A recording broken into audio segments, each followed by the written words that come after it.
Am I the jerk for doing something from many years ago without anyone ever getting an answer?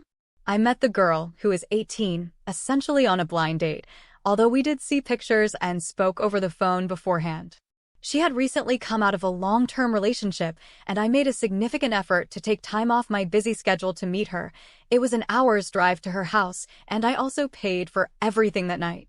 Given that I work very long hours, which she was aware of, and make good money, I didn't think the expenses would be a problem.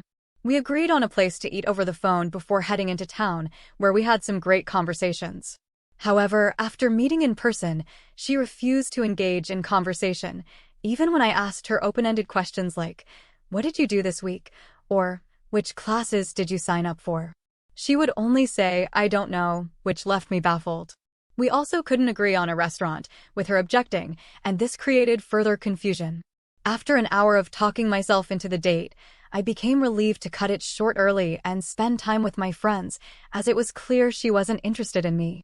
Later on, we decided to watch a movie, The Green Mile, which she told me had been released a long time ago. During the film, she suddenly became chatty and asked questions like, "How can you watch this?" It's an intense movie, but I couldn't imagine not being able to watch it. I pointed out that everyone else in the theater could also watch it, so I didn't see why I should be different.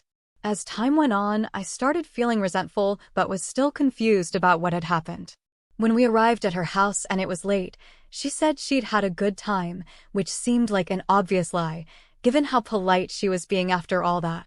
I replied, "Great," and wished her well for the night and weekend, to which she responded by awkwardly looking over at me without saying anything. In hindsight, I don't think I should have kissed her, especially not on a blind date. It's not an easy thing to do. She was still talking to her ex, so I've decided not to pursue anything further, but I'd love to hear other people's theories about what happened and whether I was wrong for not at least trying to kiss her.